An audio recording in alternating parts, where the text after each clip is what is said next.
Hello, everybody, and welcome back to Sell More Academy, the mastermind for more sales. My name is Ben McGarry, and for the last 2 decades, I've spent nearly every day trying to figure out how to sell more stuff. I've been in the trenches selling my own products and services for years.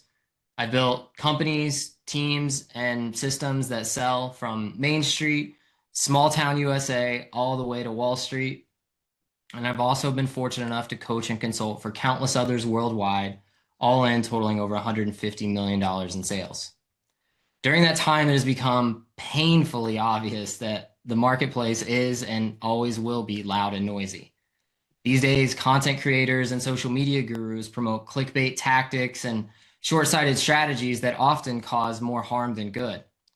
It seems like everyone has all the tools at their fingertips, but nobody really knows how to put it all together. Plus, what worked yesterday might not work today and will almost certainly be different again by tomorrow. And that's precisely why I started Sell More Academy, to build a community and a set of resources to help you stay ahead of the curve, to help cut through the noise and make sense of the next best step. At Sell More Academy, we focus on what we consider to be the 5 pillars of modern business success: AI, branding, marketing, sales, and systems.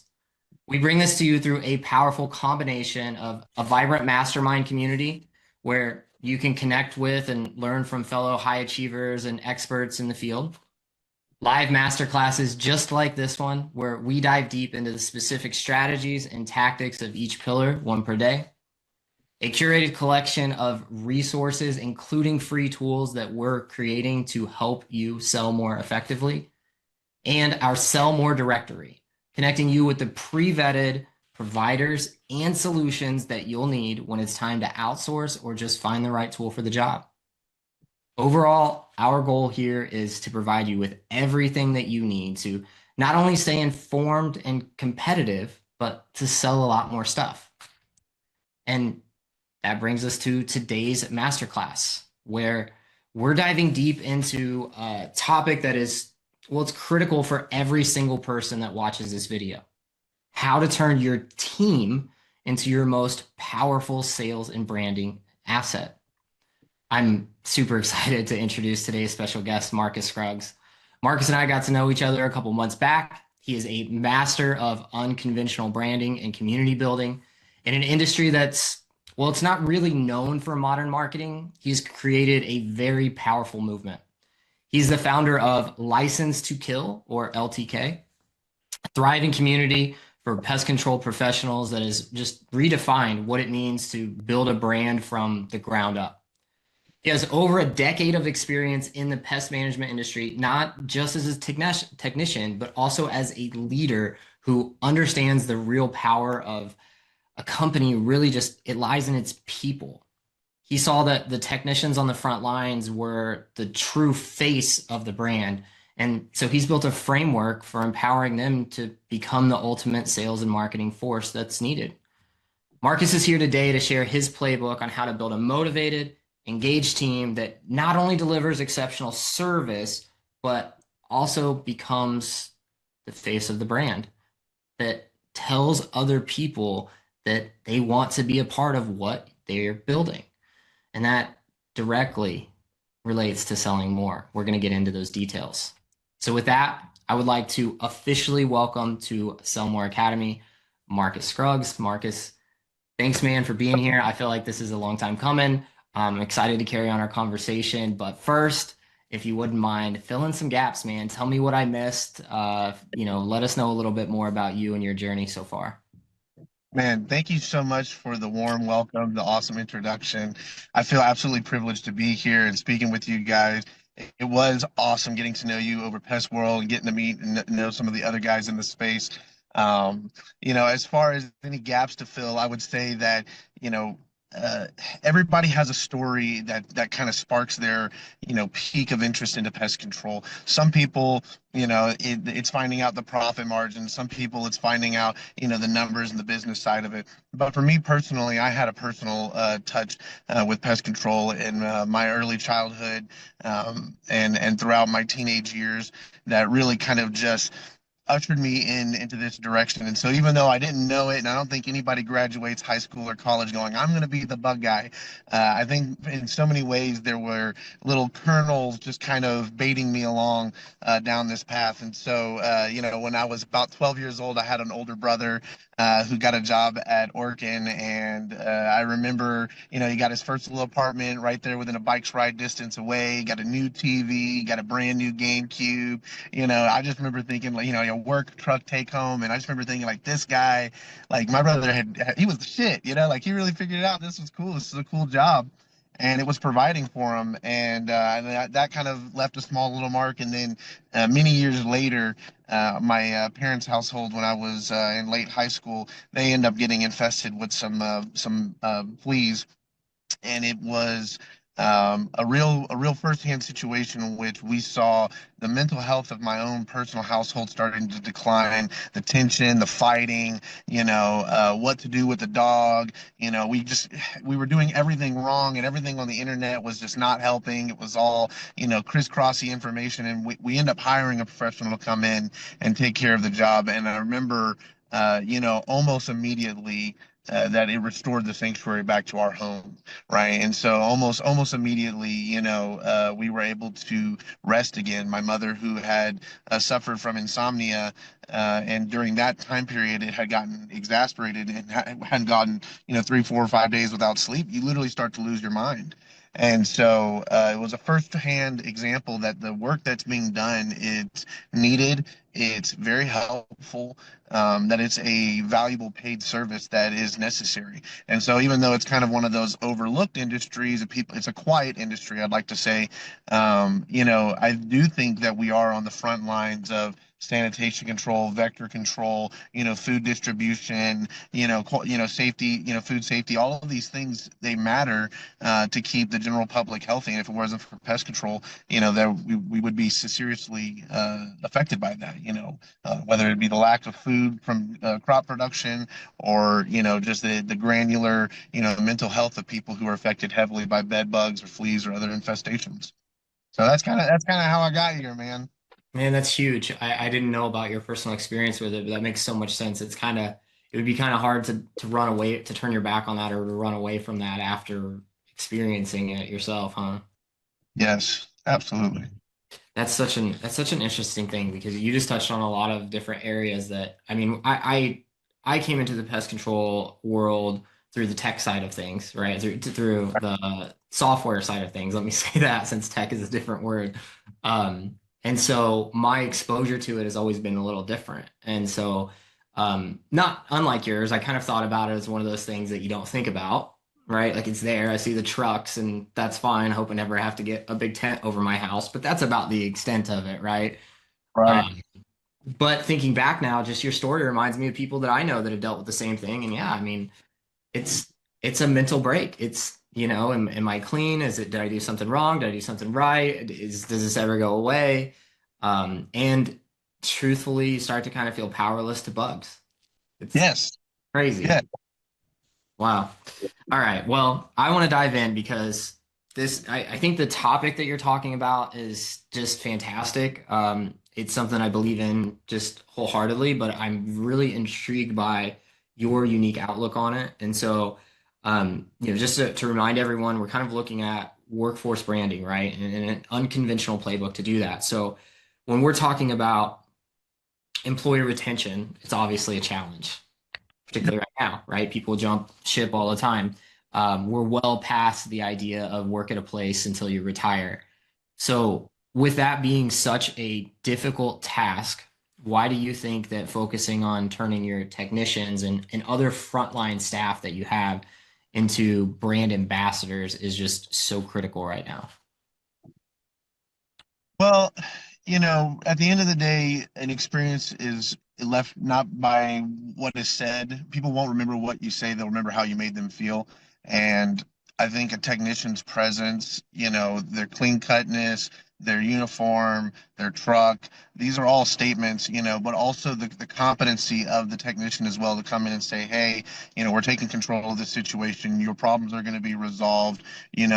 Again, it can be very easy to kind of just get into the mundane of stuff and just, hey, you have some, light activity. But for the person out there that's really struggling, and we have to be empathetic. There's phobias of all kinds, right? That some of this stuff really is a plague to them. Whether it's a quality assurance manager that's been having this problem fester underneath the surface for a while, and they've known about it. Now they have corporate or some other kind of entity breathing down their throat, or whether it's the homeowner that's just completely deathly afraid of rodents. If she hears it skittering at night, it's keeping her up at night. These are the kinds of command presence points that you can adopt as the brand ambassador to make those sales, to make those closures, because you're connecting with the customer and addressing their needs on a individual and personal level. And so, as much as there's, marketing and online advertisements, and the truck is a rolling billboard, and these things are good to give you a brand identity. If your technicians are not buying into that brand identity, if they're not wearing it on their sleeve, and showing up to work proud that they're, not just the bug guy or some day laborer, but instead they are, chemical applicators. They're trained and licensed, regulated professionals. That we have to kind of speak esteem and affirmation into these technicians, so that way they feel up to the challenge. When they show up on site, they're not trying to close a sale. They're just being the best technician, and in recognizing that it takes resources, it takes equipment. It has to come at a price. This is just a matter of fact. This is what it's going to cost you, and this is how we're going to take care of it, Mrs. Jones. When it's addressed like that, you don't have customers splitting hairs over the pennies or nickel and diamond or trying to get 5 or 6 quotes. They want to know that you're going to come in there, you're going to take care of the problem. You're not trying to, start at a high number and work your way down, all this stuff. Some of that stuff can work, and if you're an exceptionally skilled, a salesperson, you can do those things kind of naturally. But I think at the end of the day, you shouldn't be competing for the bottom price, right? You should be competing for the bigger things that you can solve, which again isn't that there's some bugs crawling on their counter space, but that their sanctuary has been invaded and now they feel a lack of peace, right? That's where you attack. That's where you address, the humane element of it, the human element of it, where your technician goes from being just the guy that shows up and sprays the house to the my tech. That's my guy, that's my tech. My grandmother kept the same pest control guy for 27 years. Same guy came out and sprayed his house every 3 months. And at that point, after literal decades, and you watch people grow up, that person becomes a part of the family. And when your person is telling you, hey, you've got some issues that need to be addressed, or hey, these are some problems that you're having, they're going to be more apt to listening to that, as opposed to just a cold call or a cold advert that they might see. Having those deals, having that information out there for them to see is still important. But when we're talking about the workforce and really kind of that workforce retention, and not just this revolving door of technicians who come in every 3 months, who don't buy into the culture, who don't really care to sell because they don't really care to open their mouth and say something to the customer. They're just trying to close tickets. They're getting in and out of these stops as fast as possible, and they're not taking the time to personalize their service and address the needs that the customer that they're dealing with in front of them has. So we at LTK try to gamify all of that, right? We speak to the younger generation through video games, instead of saying, work order, go, inspect rodent issue. It's like eliminate rodent issue. Your mission is to find the entry points and solve that area. We do want to speak words of affirmation, and kind of take ownership of that language, like chemical applicator, as opposed to just the bug guy. And the bug guy's cool, especially if it's got a kind of a cut loose kind of vibe to it. But at the end of the day, this should be treated seriously. And if your technicians don't feel like they're in the role of a serious position, then they're going to treat it like a 9 to 5. And that's how you end up with all the rotation. That's how you end up with no buy-in. And it doesn't matter how much money you spend on your marketing, if the attitude that hits the front door is disgust and distaste and disdain, and they're just not happy to be there, your customers are going to be repelled off and not want to do any business anyways. So to me, that's where I think that's where you hammer it in. You got to build the brand identity, but your guys have to buy into it. And if they're not happy, and if you're not finding a way to engage with them on a level and it's something that speaks their language, then then you're going to fall behind, truthfully, because there's so many small companies now that can punch above their weight class by adopting the AI systems, by adopting the smarter softwares. You know, it doesn't take a massive team like it once did. If you have highly qualified people, you can run a very lean, very mean machine and provide way better service than some of these larger big box brands. It makes a lot of sense. One thing that actually Travis brought up on a previous call, he talked about it with the brand. You mentioned that the uniform, the way that they show up, and he was focused all the way down to their shoe budget and their gloves, right? And Yeah.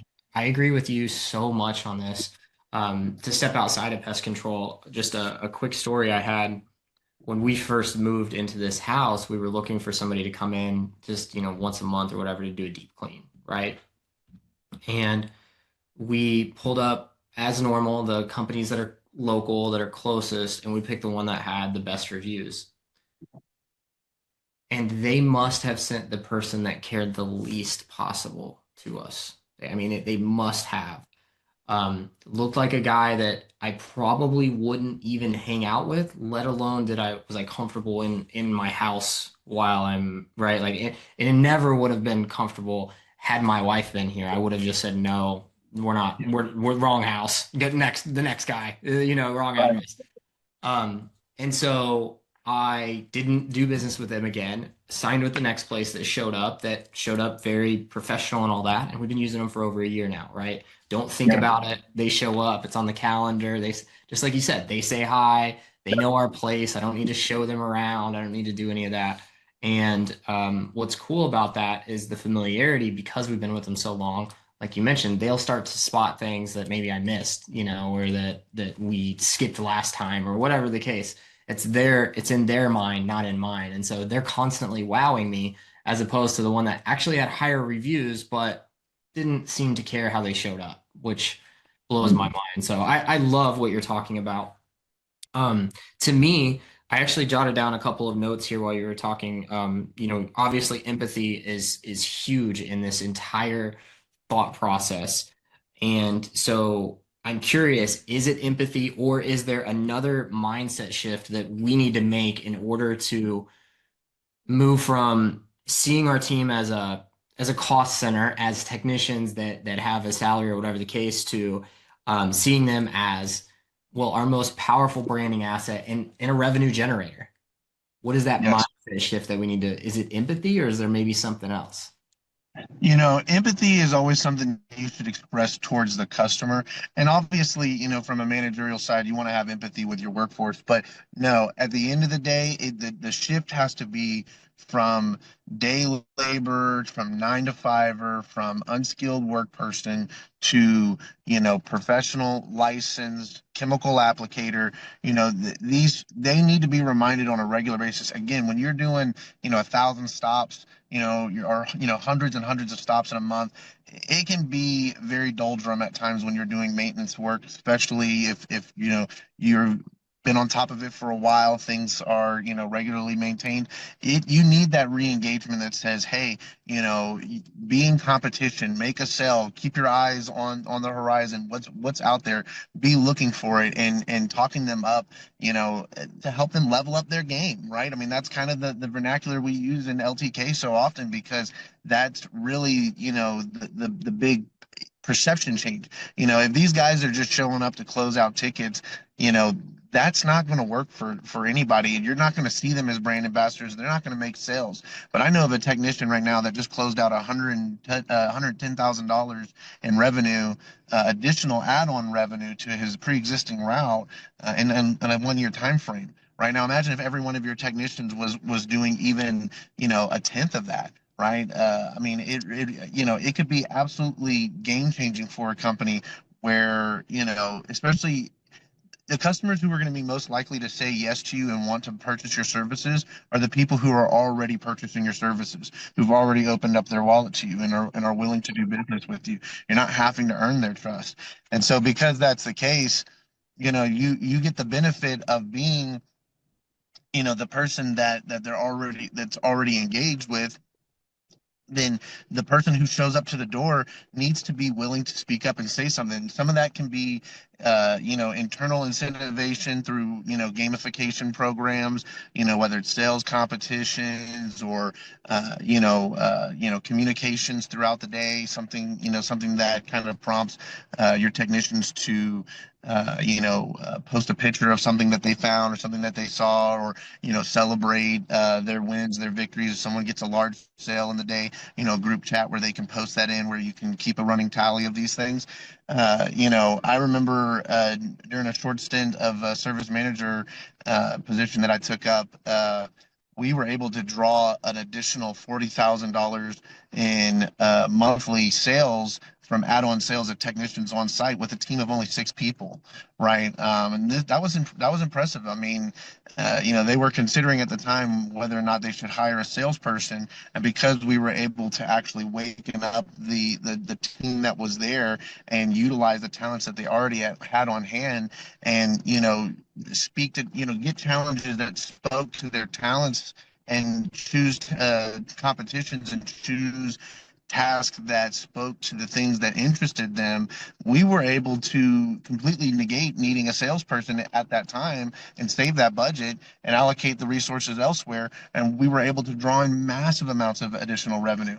And, this was something that was able to be kept up month after month after month. This was not just a one-time pop spike situation, right? So, it goes from, getting these technicians to realize that they're professionals, and then realizing that all the opportunity lies. These guys need to be looking at their where at their job site like they would be through, like a video game radar lens, right? Where you hit the button and all the icons show up that show you the points of interest. We should be doing that, right? We should be looking at an area and going, there's a wet spot, there's damage on the roof and the soffit vent. Here's a, possible entry point.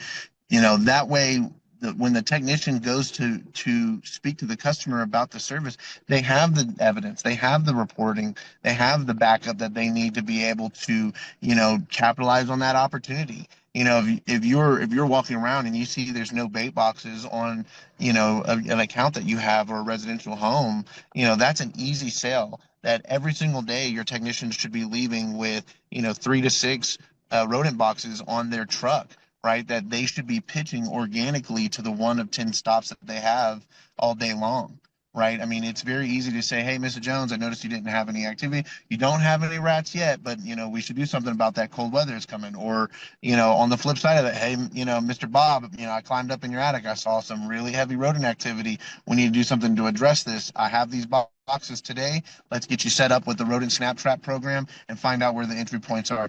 You know what I'm saying? So that way the technician is instantaneously rewarded that day with additional commission, additional, revenue to their route, and they're able to see that on their paycheck, tangibly. I always like to talk about the Pareto distribution, that the top, I think I want to say it's like the square root of the whole, the top 10% of your producers will produce 50% of the total output.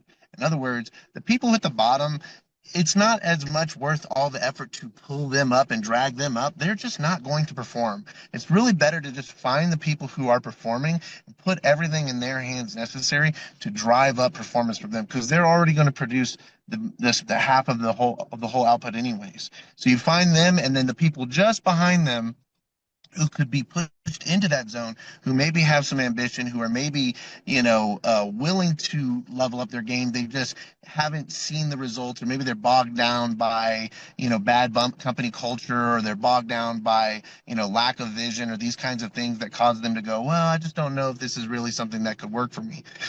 I try and show all the time with this rodent box example, right? You could easily gain an extra $50 in earned income per day by selling those rodent boxes at 1 of your 10 stops, 10 to 12. Some people do 15 stops. That's an easy pitch. You do it a couple times throughout the day. Someone's going to buy it.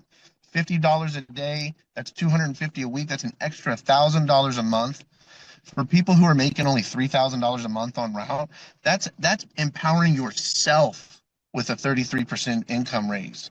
right? You didn't need your boss to hand it to you. You didn't need the CSRs to schedule additional work for you. You didn't need to spend buku's hours trying to convince somebody or twist an arm, right? You capitalize on the opportunity that's available and right in front of you. You deal with the person that's sitting right in front of you, strike while the iron's hot, and you take charge of your own income. And this is one of the beautiful things that our industry offers. Some of the hourly positions and the salary positions, those are good, those are great, and people have their reasonings for them.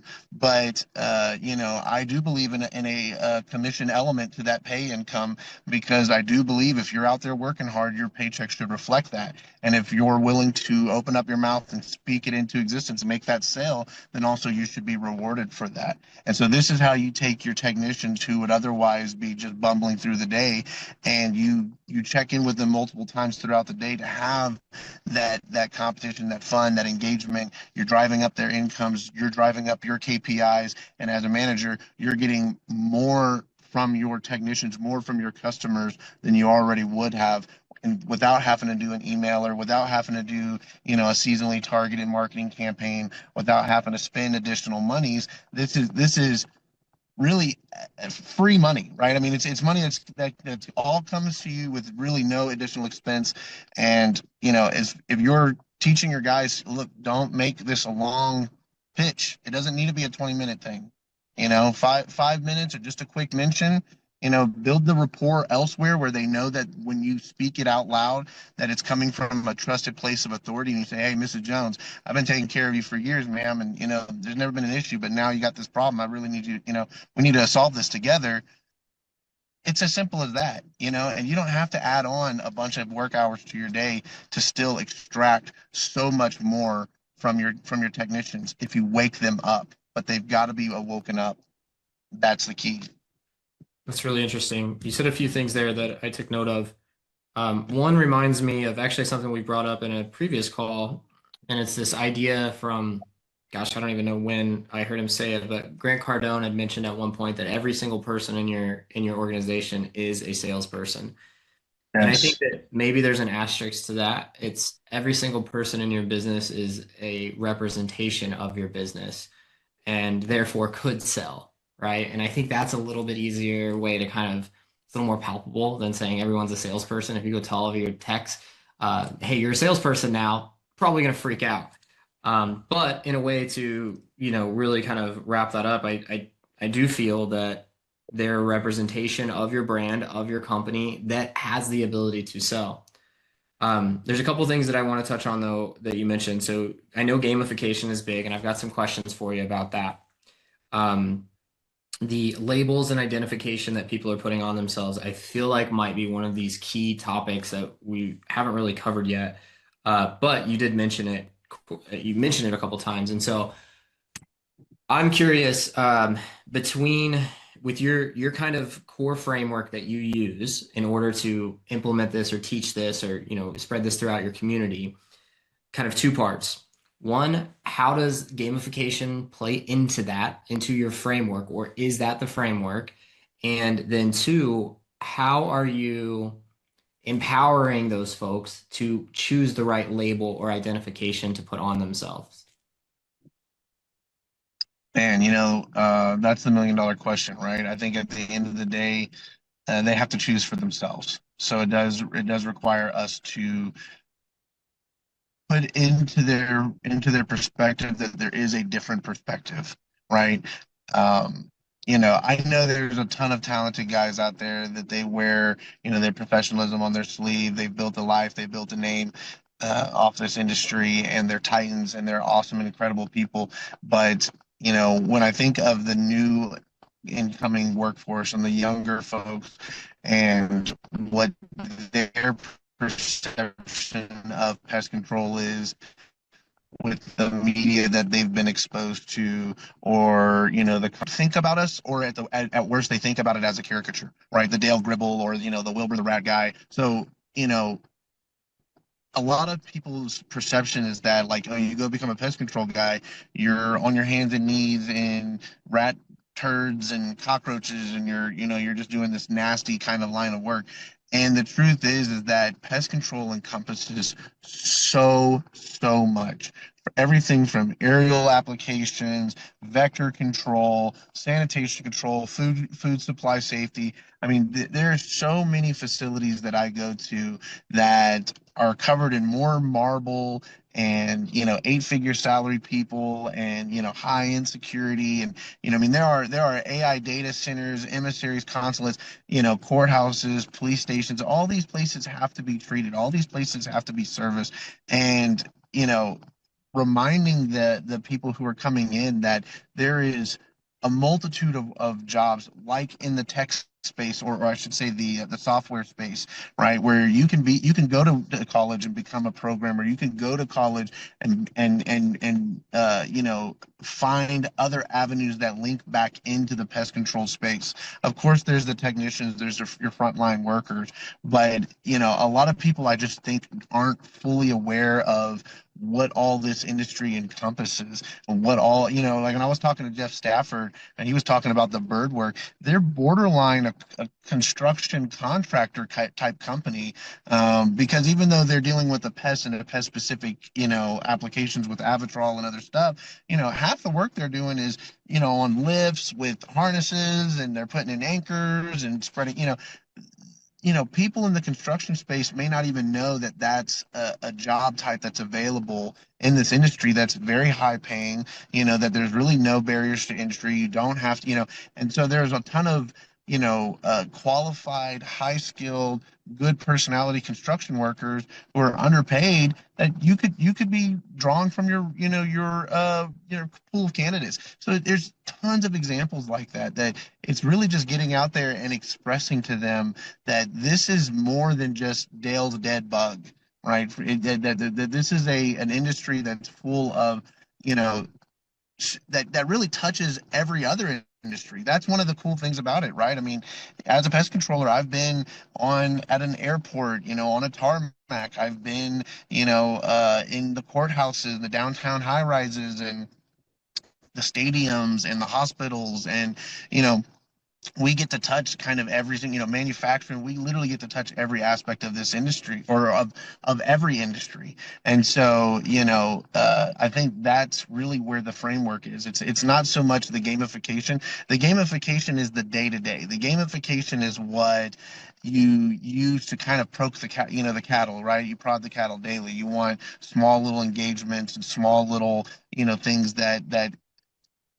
you want to have your technicians be able to look backwards and see their own growth. And that's not going to happen with two or three big leaps. That's going to happen with lots of small daily steps, right? So the gamification is how you prod that along. But the real framework is all about shifting that, mindset of being an underpaid blue collar worker that's not equivalent to the rest of the trades, which is, the electricians, the plumbers, the HVACs. A lot of these guys have the capacity to make higher wages, and it does exist in the pest control industry as well, but people don't know that, right? The narrative isn't out there. The public conscious is not aware that this, if done correctly, if you chase the right avenues, can be incredibly lucrative. And so we need to speak that confidence into them. That's the framework, is the confidence and the mental change that we are equivalent to the rest of the blue collar trades that do bargain, or justify much higher average service prices. Yeah. Because we're such a cheap service price, right? We tend to kind of feel like the ceiling is so much lower, and that where are we going to find the revenue to pay our technicians higher.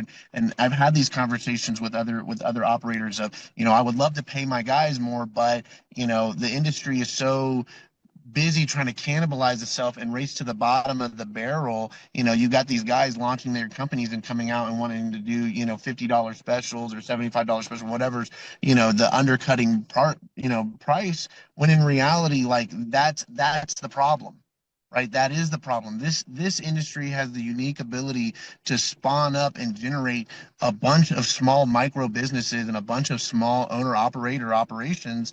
And instead of companies seeing that as a threat, they should see that as a growth opportunity to grow up your technicians and help them blossom and maybe even get a cut of their pie. Right, franchise out, expand your brand, and don't look at them as wanting to have a sense of autonomy or a sense of independence or ownership as some sort of threat. Instead, use that as a mission to cultivate them and grow them. And then when you have the resources, then you match it with the perfect talent that you've cultivated to launch a new location, to start a new brand or expand your brand that's already existing. And so, it's all about just shifting from day labor, 9 to 5er, to this is a career. This is my career. This is my lifelong career. There's science, there's engineering. We were kind of talking about earlier. You said, oh, I felt, the customer will feel helpless to a bug. And that is crazy because bugs are one of the most smallest, insignificant little pestering thing, but it takes some of the most advanced chemical engineering the humanity created using oil and gas and pharmaceutical compounding type of equipment to be able to create the insecticides, the products that we use to control these small little pests. Sure. So it is a modern miracle. It is a modern engineering miracle for us to be so effective at controlling all these pests. And so we need to recognize that, wear that on our sleeve, something that we're proud of. I could not agree more with that. Yeah, absolutely. It's almost we have to wrap our mind around a little bit of a change of control, right? It's almost a bit of decentralized control, which is funny because I know you built your community on Discord, which is kind of the beauty of that, right? But that's essentially what you're saying, right? Instead of the owner trying to control every little aspect of what the tech does, it's allowing the tech to get out there and grow and do their own thing, and then just being a part of that and being supportive. I love that. What would you Yes. say are some of the mistakes that we make whenever we are first trying to empower our teams and turn frontline workers into business development and work on our brand culture? What are some of those mistakes that you see people making? I think the mistake is going to the team too early with all these changes that you want to make without having any clear roadmap on how this is going to benefit them and how they're going to be a part of this, how they're going to buy into it, and where they're inevitably going.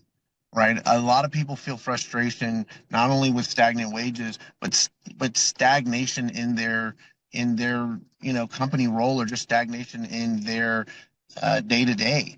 Right. And so you need to be able to present, not just, hey, we're going to try this new sales initiative and we're going to make it a game and you guys are going to make me a whole bunch more money and you'll make a little more money along the way too.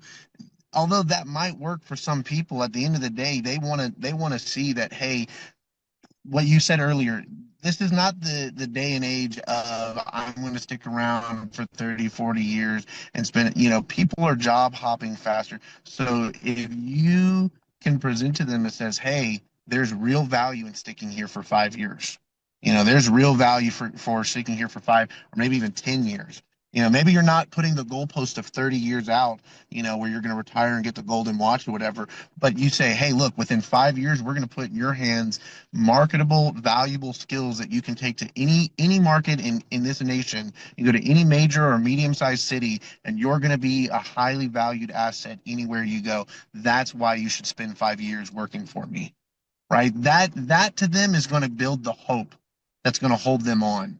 During the slow days and the bad weather days and the days when they get routed some crappy route or some add-on that's way out the way, they've got to know that there's something bigger that they're doing this all for, and not just for a small menial increase to their paycheck.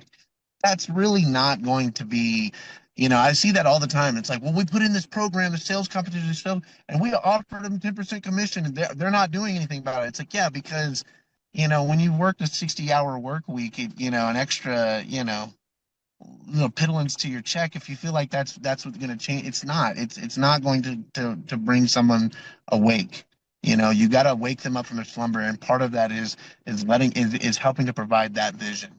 of where they can go and what they can be and what's out there for them if they're willing to chase it. A lot of guys are going to be 15-year first year techs, right? They're just never going to grow. They're just going to always treat, and that's fine. And as an owner operator, you probably need several of those on your payroll to be able to just take care of some of the humdrum. They're willing to show up, they're willing to clock in. You can point your gophers, you can point and tell them to go get something done. But when you spot talent, when you see that there's a sect of your team that is ambitious, that should not be seen as a threat. That should be seen as the place where to sow the seeds. That's the fertile soil, right? And that's where you need to invest in. That makes sense. I think we are, as of right now, we're batting 1,000 on guests that have come in and essentially said that you need to have a roadmap or a long-term vision. So it's funny how different positions, different people, different parts of the country, different businesses that we're all in, and the vision becomes that whole thing. And you just said something I think was really beautiful. Actually, Travis was the one that brought this up a few weeks back, and he said that you have to have a vision big enough that your team's vision can fit within there. And it sounds like exactly what you just said. Like they need to be able to see that they can buy their house, they can buy their car, they can get the video games, whatever it is that they want. They need to be able to see that that's a possibility within inside of what you're doing.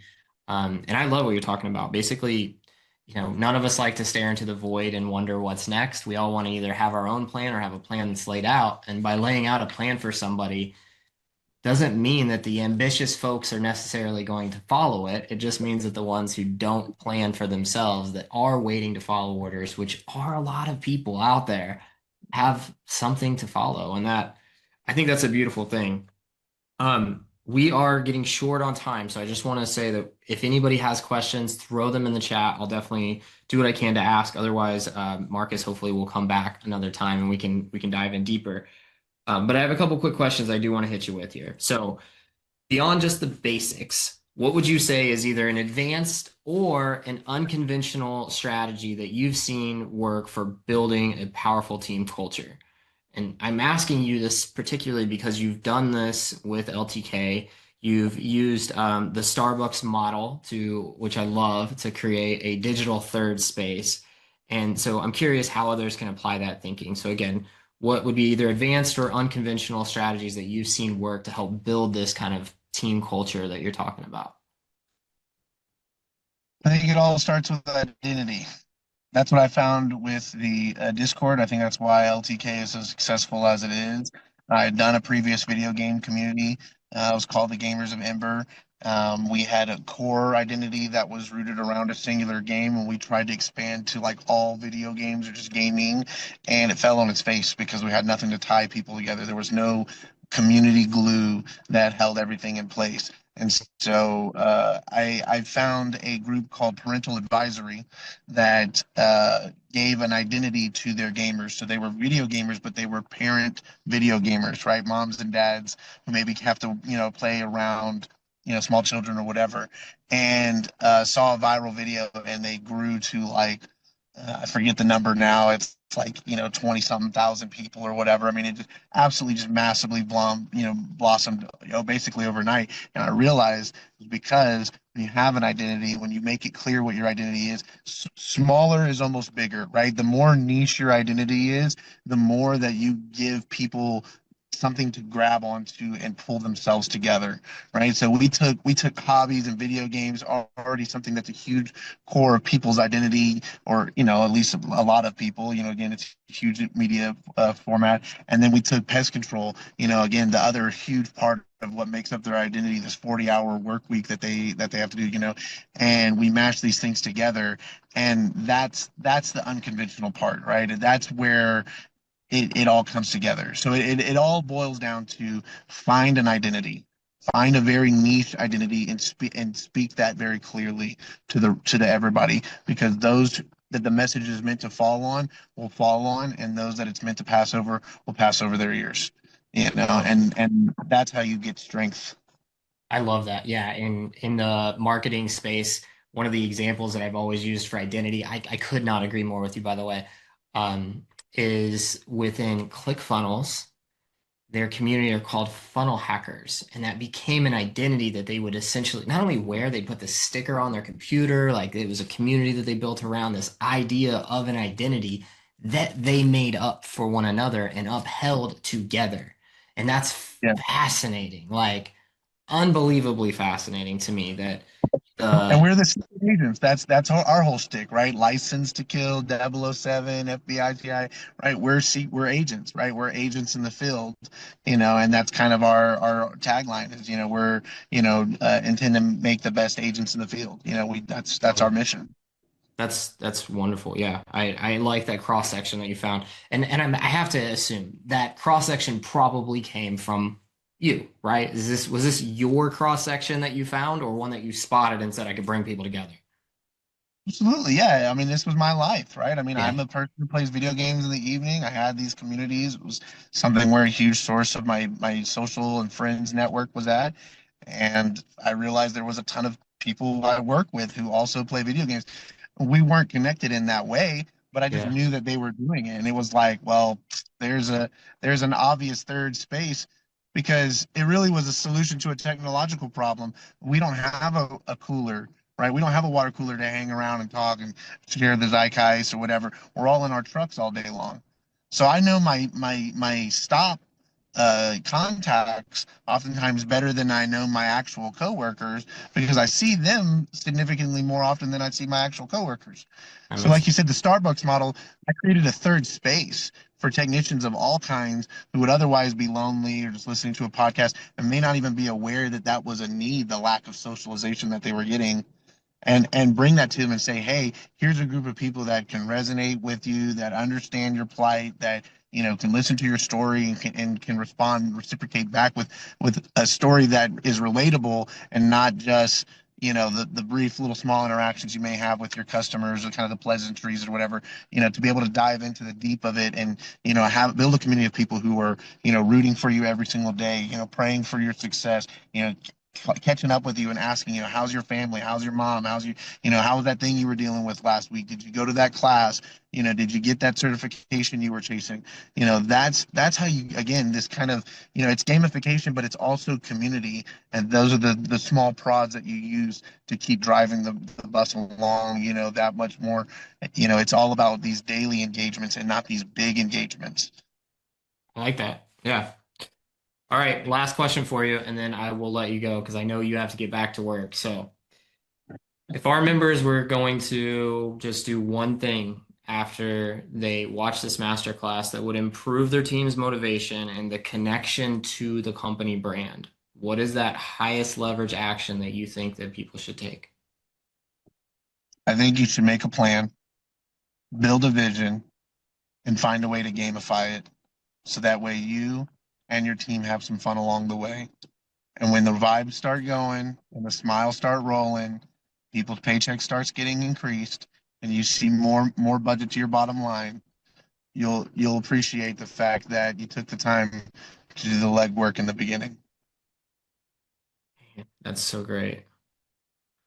I spent a lot of time in cars, and the car business is kind of similar in the way that you're very much isolated and you just do what you do and hopefully it contributes and you have companies and managers that are telling you about these big numbers that are really disconnected from you. All you care about is how much you need to sell and onward. And I've been through, I mean, I was there for almost 6 years. I went through some of the hardest times. I went through some of the best times. Started kind of in the aftermath of the recession. And so it wasn't exactly a time where people were buying a lot of cars.